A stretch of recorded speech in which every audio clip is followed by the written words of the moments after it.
Bueno, quería que reflexionásemos brevemente acerca de qué espacios habitamos.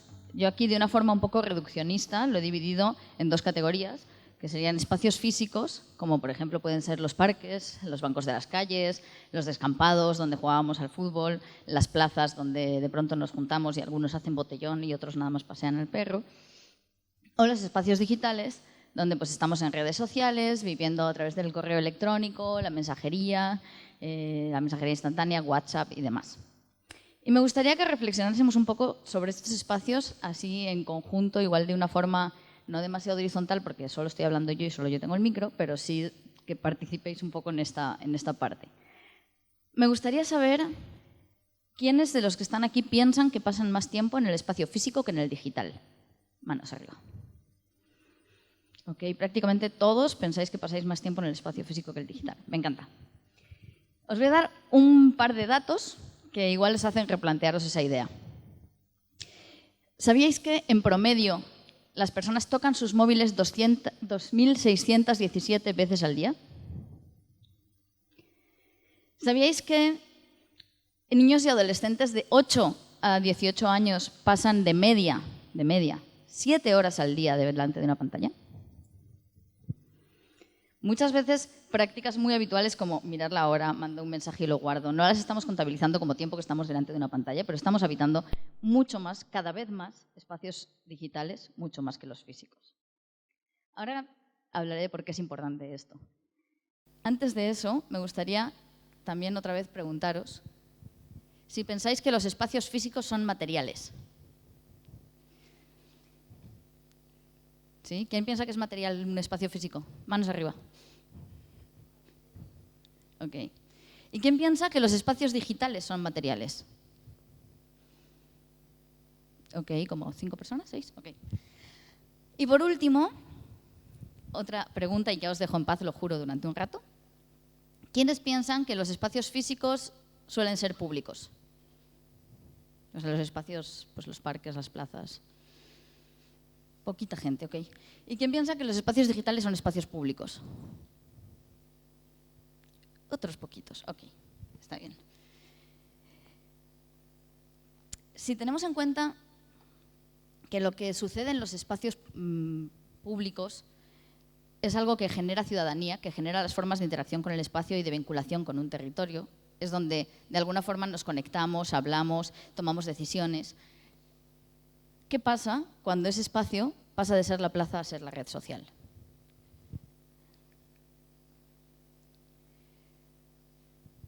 Bueno, yo voy a defender primero que parques, bancos, plazas, calles sí son espacios públicos, son gestionados de forma estatal, que igual no comunitaria, pero esos serían modelos luego de gobernabilidad que deberíamos analizar, pero en principio sí son espacios públicos, y que los espacios digitales son espacios privados.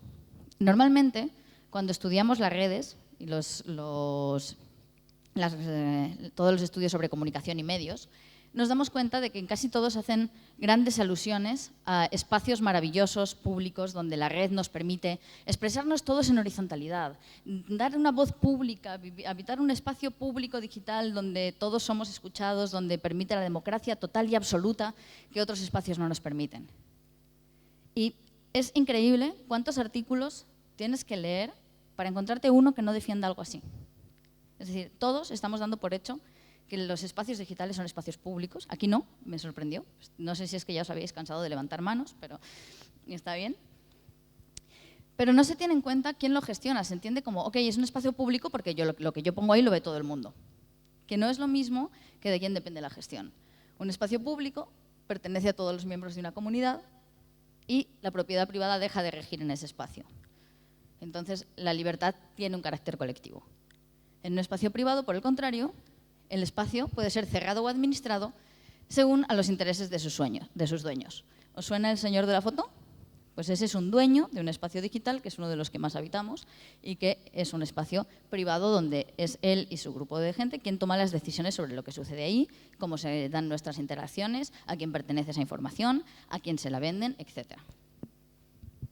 El problema fundamental de cuando pasamos de habitar un espacio público a un espacio privado es que todas las funciones necesarias para acceder, circular, interactuar con el espacio pasan de ser de la colectividad a ser del propietario, que puede reservarse los derechos de admisión o dictar la moral predominante. Cuando hablamos de dictar la moral predominante, podemos pensar en los algoritmos de Google, de Facebook, que deciden qué tipo de noticias son más relevantes, qué tipo de información tú quieres ver y te muestran primero, y cuál no es tan importante y mejor la dejamos atrás. Hablamos, por ejemplo, de la censura de pezones femeninos en Facebook, no los masculinos, y otro tipo de decisiones que se toman de forma unilateral.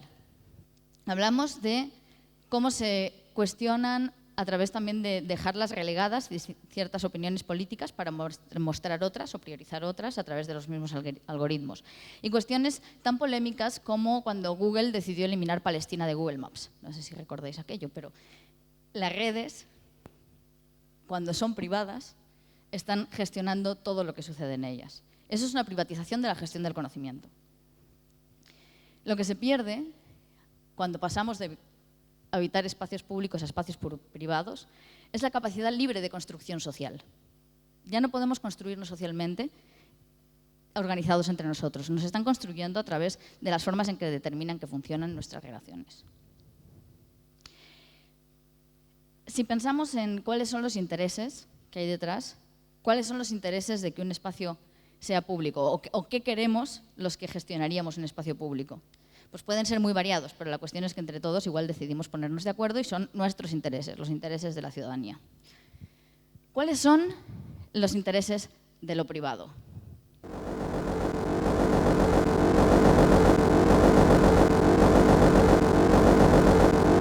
Esto que va a sonar ahora es una selección de palabras de Zuckerberg, el director de Facebook, a lo largo de toda su...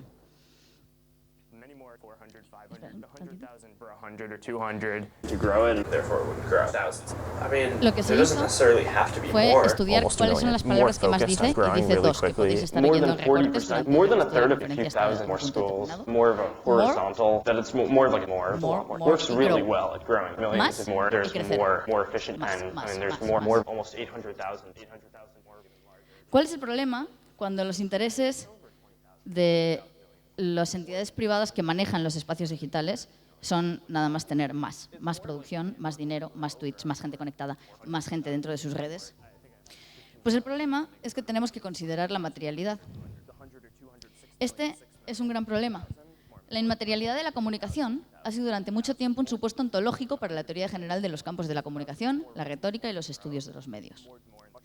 Cuando estamos pensando que los medios son solo esa cosa virtual e inocua que está por ahí flotando, pensamos en la nube. ¿Y aquí a qué huelen las nubes? Decía un anuncio de compresas. Pues no huelen a nada, son inmateriales, flotan en el cielo. Pues bueno, resulta que todo ese material que guardamos en la nube, no lo estamos guardando en la nube, lo estamos guardando en macroservidores. La nube se ve así. Son miles y miles de servidores que tienen un peso específico, unas medidas específicas, que ocupan un espacio y que evidentemente no son nada inmateriales.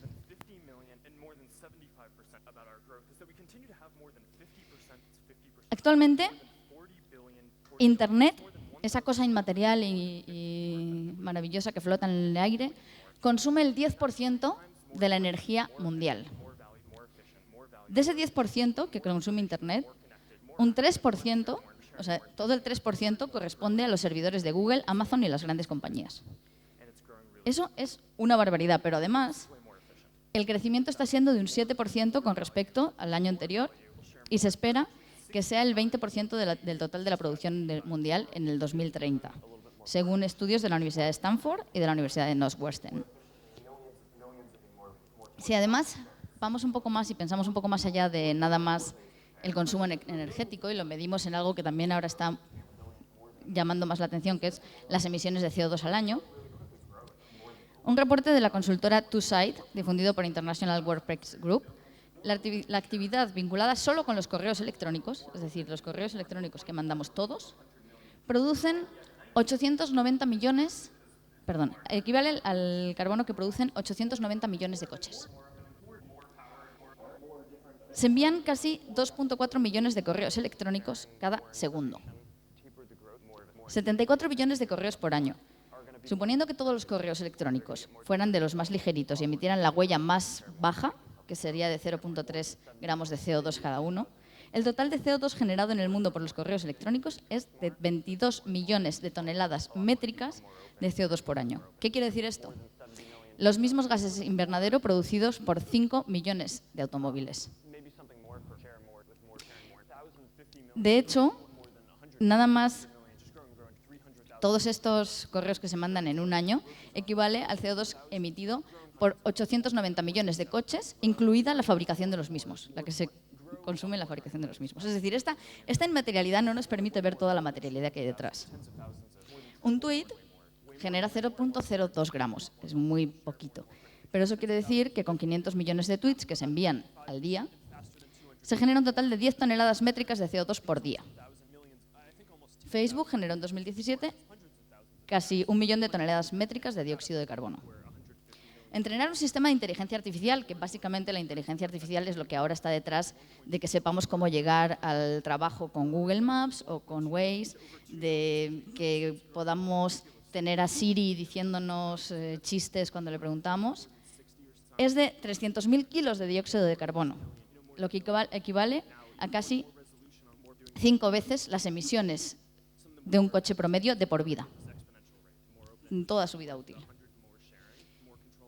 Y aquí nada más energía consumida y CO2. No sé si alguien ha oído hablar del coltán. ¿Alguien ha oído hablar del coltán? ¿Quiénes saben lo que es el coltán? Poquitos, entonces lo explico. Bueno, el coltán en realidad no es un mineral como se piensa, es una mezcla de dos que se suele encontrar juntas en la naturaleza, de tantalio y de niobio. Este mineral es imprescindible para todos los componentes móviles, para los ordenadores portátiles, para los móviles, para las tablets, para las consolas portátiles. Todos esos elementos necesitan de este material, que es un material muy resistente al calor. El principal productor de coltán, que tiene el 80% de las reservas, es la República Democrática del Congo. Seguramente no suene mucho por eso, pero no sé si alguien ha oído hablar de Sierra Leona y de una guerra que está ahí, pues todo tiene que ver con el coltán. De los exportadores, bueno, es uno de los 10 minerales también más abundantes en Venezuela. Quiero decir, también porque entendamos un poco situaciones políticas.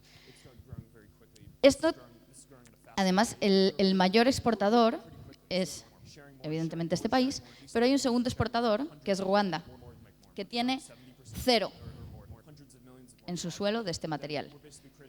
¿Cómo lo exportan si no lo consiguen? Bueno, pues tiene que ver con muchos de los involucrados en esta guerra, que es una guerra por los materiales que se esconden ahí. Que no solo eso, porque además genera unas condiciones de explotación laboral tremendas y que tiene esclavitud infantil.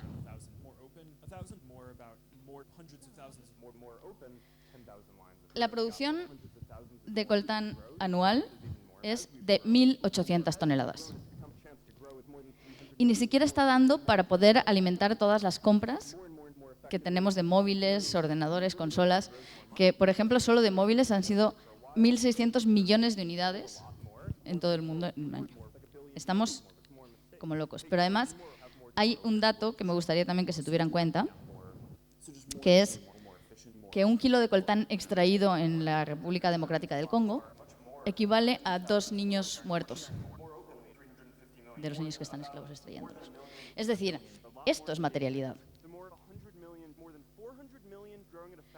Residuos electrónicos.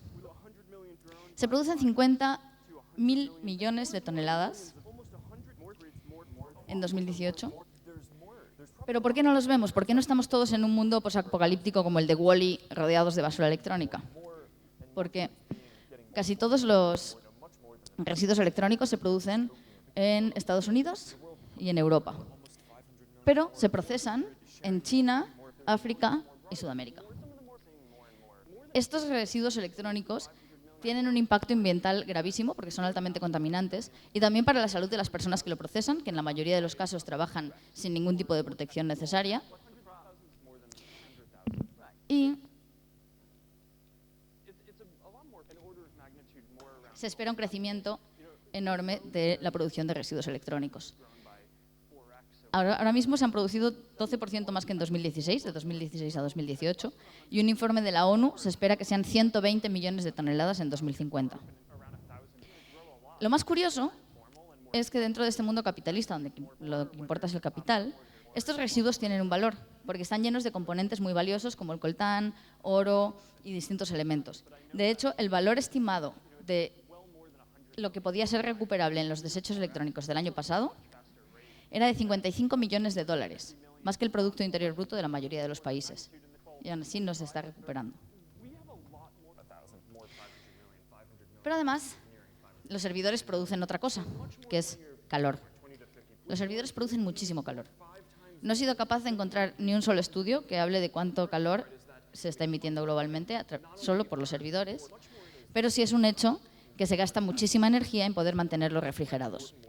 Frente a lo cual se están tomando cierto tipo de decisiones, como instalándolos bajo el mar o en la Antártida. Creo que no hace falta decir que los mares y la Antártida no necesitan ni un grado más de calor, porque cada vez se está deshaciendo más el hielo de la Antártida, lo que supone también calentamiento de los océanos, calentamiento global y todos los problemas que ya estamos viendo. Entre 1979 y 1990, la Antártida perdió un promedio de 4.000 millones de toneladas de hielo anualmente. Entre 2009 y 2017, la pérdida de masas de hielo creció más de 6 veces y actualmente se están perdiendo 252.000 millones de toneladas por año.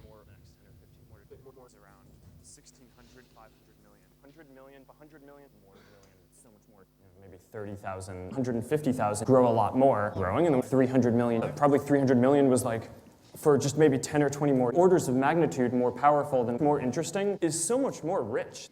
I don't know, there's a lot Bueno, more growing. este es el more que no se ve detrás del otro more del que habla Zuckerberg.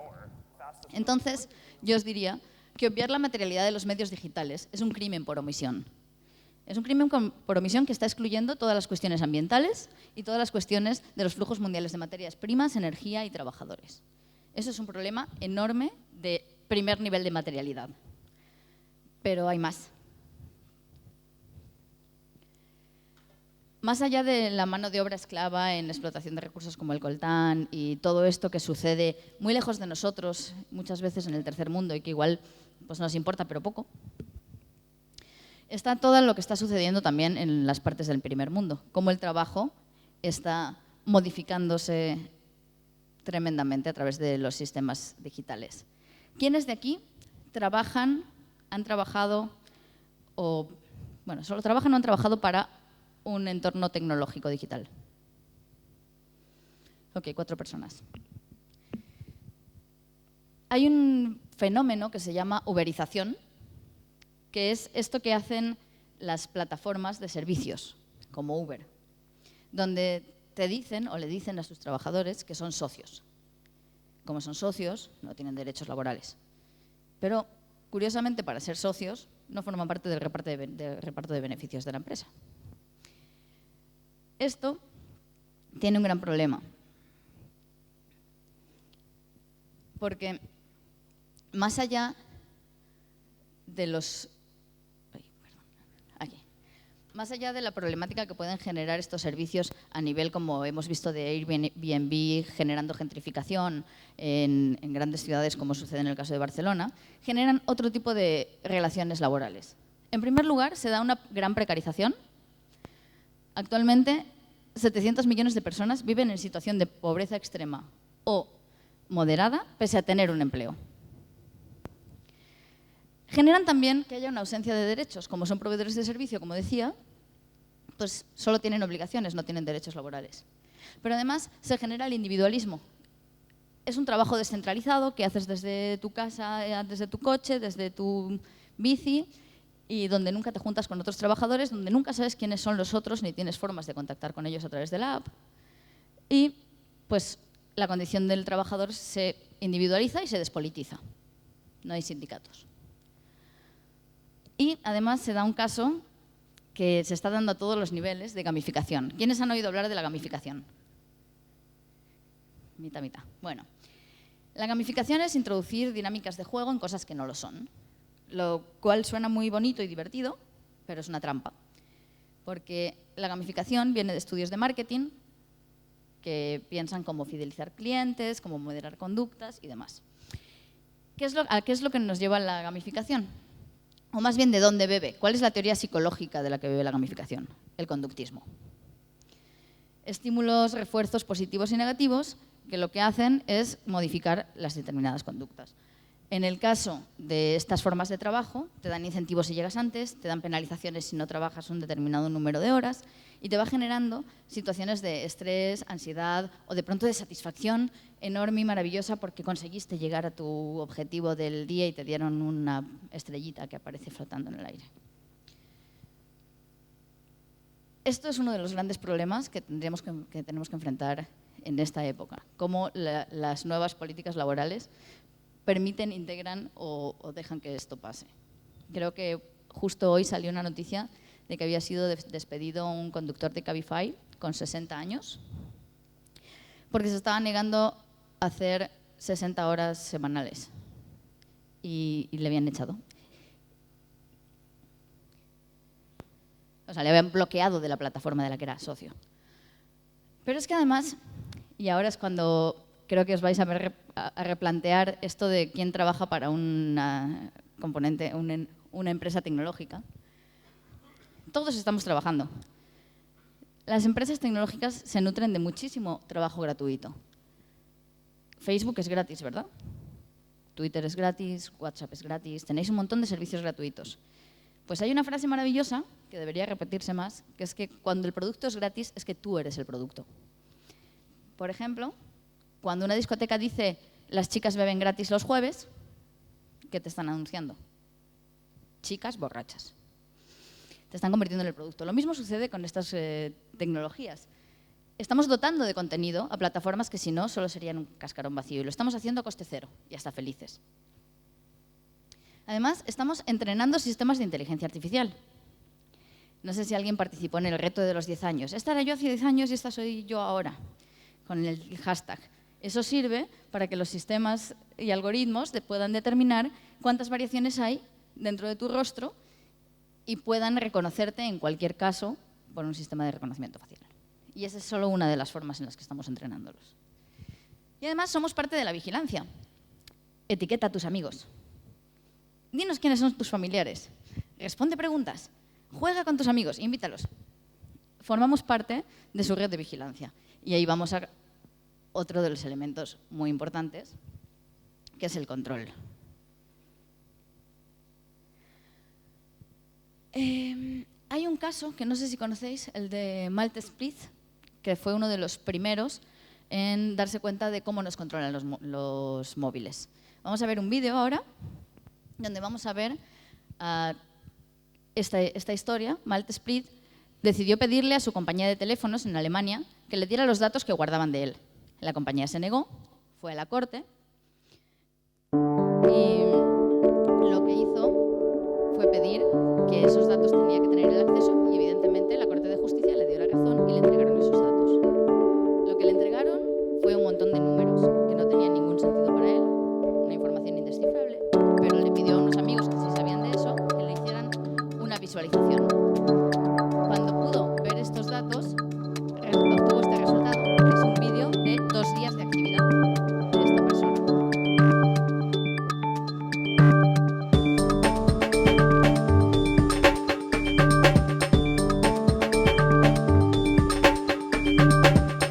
Como veis, se puede ver exactamente dónde se encuentra, cuándo hace una llamada, cuándo recibe un mensaje.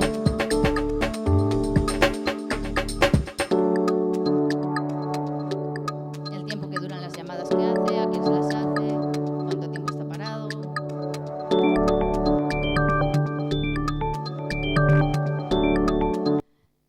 Esto lo hacen todos, absolutamente todos los móviles que tenemos ahora mismo. Ni siquiera os voy a decir que levantéis la mano quien tenga un celular encima, porque ya asumo que todo el mundo tiene un móvil encima. Pero ¿qué es lo más importante de esto? No solo que sepan exactamente dónde estamos, a quién llamamos y con quién nos relacionamos. Porque si tuvieran esa información de mí, diría, bueno, puede no importarme. Bueno, primero, debería sí importarme, porque toda la información que damos pensando que no hemos hecho nada malo en la vida y que estamos dentro de la legalidad y que entonces no me importa que me espíen o sepan lo que hago, es cierto ahora, pero puede no ser cierto en un futuro. Pongamos que llegase al gobierno un partido que decidiese que todas las personas homosexuales o todas las personas que trabajan en prevención de la violencia de género pues van a ser encarceladas porque formaron parte de algo horrible en el pasado, ¿no? Porque eso de defender derechos de género pues es horrible y vamos a encarcelarlos. Si pensamos, por ejemplo, en uno de los ejemplos, como siempre, más vistosos, que es el Holocausto, desde hacía años los gobiernos habían empezado a recabar información sobre la religión de sus ciudadanos, igual que se recaba ahora, para ver pues, cuánto dinero se destinaba a qué actividades y cuánto no. Cuando llegaron los nazis el trabajo estaba hecho. Aquí está la lista de judíos, vamos. Es lo mismo ahora. Toda la información que estamos dando no sabemos cuándo o cómo o en qué otro lugar puede ser utilizada de una forma en la que nos incrimine, nos delate. Recientemente también el gobierno de Estados Unidos ha determinado que para entrar o pedir una visa, aunque sea de tránsito a su país, tienes que darle acceso a tus redes sociales. Quizá el gobierno de Estados Unidos no determina que es legal lo mismo que determina el gobierno del país en el que te encuentras. Y se pueden dar casos terribles. Pero ni siquiera eso es lo más importante. Lo más importante es que no tienen mi información, tienen la de todos. Y no la tienen de forma aislada, la tienen contrastada. Es decir, pueden saber, por ejemplo, cuánta gente está en una manifestación, quiénes son los focos de comunicación. O sea, por ejemplo, si hay una persona con la que se están comunicando 5 y cortar ese nodo, pueden determinar muchísimas cosas a través de esa información cruzada, que es nada más y únicamente dato móvil. Más allá de eso, estamos constantemente controlados por nuestra huella digital. Todo lo que buscamos en Internet queda registrado. A través de nuestras búsquedas pueden saber si estamos enfermos, si estamos sanos, si estamos divertidos, si pensamos tener un hijo, si estamos buscando cómo abortar, porque aunque nadie más lo sepa, Internet sabe que estás buscando esas pastillas para el aborto. Pueden saber cualquier cosa, pueden saber todo. Pero además por todas las interacciones en redes sociales, like, corazón, me enfada, pueden saber nuestro estado emocional, qué cosas nos gustan, qué cosas nos enojan, pueden saber exactamente qué es lo que más nos hace enfadar y qué es lo que más nos gusta. Y además, si hay momentos en los que del día, por ejemplo, a las 12 del día, pues todo me gusta y le doy a todo like. Pero resulta que hay días, como el lunes, que todo me enfada. Pueden saber exactamente todo eso porque tienen un rastreo de todo eso. Y estas son las formas de control emocional. ¿Por qué? Porque toda esta información la usan igual para vendernos cremas antiarrugas, cochecitos de bebé, productos, que ideas políticas. ¿Y qué supone esto? Supone lo que muchos autores ya han empezado a hablar como el fin de la democracia. Y creo que uno de los casos clarísimos es el de Cambridge Analytica, donde a través de saber datos de la gente podían estar enviando información y anuncios totalmente dirigidos hacia ti en concreto, por tus características, en el momento en que estás más vulnerable para que te lo creas. Porque una persona por sí sola siempre es impredecible. Y ahora podría ponerme a correr por aquí, nadie se lo habría esperado. Pero una masa es predecible. Y es predecible sobre todo en las interrelaciones. Hay una frase de Prada, ya de 2012, que dice que el poder económico no pretende seguir fundamentando todos sus privilegios en una explotación de sujetos como fuerza de trabajo, sino en la cada vez más lucrativa regulación de sus formas de vida, sus dinámicas vitales e interacciones personales y afectivas, de sus emociones, de sus hábitos de consumo y satisfacción. Esto, evidentemente, es un gran problema, porque todo lo que ha estado ocurriendo en este tiempo, y aquí cito a Christian Fax, que trabaja mucho esta línea, es una recentralización de Internet en grandes servicios de la red social, Facebook, Twitter, que ha devuelto paradójicamente peso a los gobiernos y grandes medios, y el ascenso de una cultura ligada a ellos que prima la adhesión, el me gusta, el fab y el retweet sobre la deliberación, confundiendo las fronteras entre entretenimiento, popularidad y vida ciudadana. ¿Quién sigue discutiendo en redes con gente que no piensa como ellos? Al tercer comentario donde se enfadaron, lo bloqueo, no tengo por qué escucharlo. Mantienes a los amigos que piensan como tú, pero además los algoritmos de las redes sociales te ayudan a que solo te aparezcan las cosas que son similares a ti ideológicamente, en gustos y demás. Al final, lo único que hacemos es relacionarnos con la gente que ya piensa con nosotros, lo mismo que nosotros, reforzando nuestras ideas y dándoles like. No pensamos, Como dice Marina Garcés, estamos en un caso de inteligencia delegada. Es tantísima la información que vemos cada día. Scrollé hacia abajo en el Facebook. ¿Cuántos posts me salen? Millones. No podemos tener un pensamiento crítico acerca de ello. No podemos, o sea, podríamos tener igual acerca de 1, 2, pero no de toda la información que estamos viendo. Entonces ya leemos titulares en vez de leer las noticias. Y delegamos nuestra capacidad crítica en otros. Decimos, bueno, yo es que en este medio confío. Bueno, es que si lo publicó mi amigo no sé quién, entonces tiene que ser verdad. Se nos cuelan millones de fake news, incluso a los medios, porque esos medios confiables que deberían hacer ese trabajo crítico, pues muchas veces tampoco lo hacen. Estamos sobresaturados. Y delegamos esa inteligencia a sistemas de inteligencia artificial, a nuestros amigos, a nuestros medios, y no pensamos críticamente. ¿Por qué todo esto es tan importante? Porque todo se construye a través de la tecnología. Las formas en las que entendemos el mundo se construyen a través de la tecnología. Las formas en las que nos relacionamos con los otros se construyen a través de la tecnología. La información, el conocimiento, está en Internet.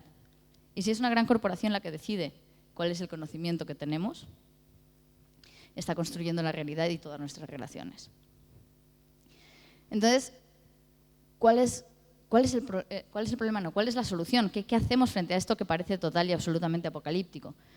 Tenemos que volver a repensar desde lo público, pero para repensar desde lo público también hay que pensarlo desde la materialidad, como agentes en vez de como usuarios, y desde su materialidad en vez de su inmaterialidad. ¿Ya están todos asustados? ¿Sufriendo, llorando? ¿Ya quieren irse a casa a hacerse bolita en el suelo? Ok. Pues bueno, ahora vamos a ver que no todo está perdido y todavía hay cosas que se pueden hacer. Todavía tenemos posibilidades de resistencia que me gusta dividir en dos categorías, las posibilidades de guerrilla y las posibilidades de Estado. Contra la videovigilancia que se da de todos nosotros y reconocimiento facial, todas estas cosas, hay varias medidas que se pueden tomar. Hay varios investigadores, artistas, trabajando en líneas contra la videovigilancia, donde, por ejemplo, se diseñan maquillajes que impiden el reconocimiento facial. No son maquillajes altamente tecnológicos, nada más sus principios se basan en la asimetría, porque las inteligencias artificiales buscan cosas simétricas. También en resaltar o oscurecer más las zonas que deberían ser más claras, como la nariz, cejas, pómulos. Y hay como muchas técnicas donde a través del maquillaje puedes impedir que una cámara te reconozca. Hay prendas que también impiden la videovigilancia. Esta que se ve en la imagen es una prenda que impide la detección de calor, porque muchos de los sistemas de videovigilancia tienen varios sistemas para determinar que hay un humano. Por ejemplo, medición de temperatura. Hay otros que lo que miden es la forma del cuerpo y dice ahí hay una persona y entonces luego proceden al reconocimiento facial, que recientemente también salieron unos investigadores que habían desarrollado ciertos patrones que si los colocas en la ropa, las cámaras dejan de reconocer que hay una persona ahí. Entonces, al tiempo que se desarrollan todas las técnicas de vigilancia más avanzadas, se desarrollan también técnicas de resistencia a esa vigilancia. Pero dentro de lo que podrían ser las leyes de Estado o comunes, no solo las tácticas individuales, tenemos, por ejemplo, leyes que impidan la videovigilancia o el reconocimiento facial. Recientemente, San Francisco, una de las cunas de todos estos elementos, ha prohibido la utilización de reconocimiento facial en todo el área. Se puede decidir, se puede elegir entre todos y vetar este tipo de tecnologías. Al mismo tiempo que, por cierto, en México la acaban de instalar.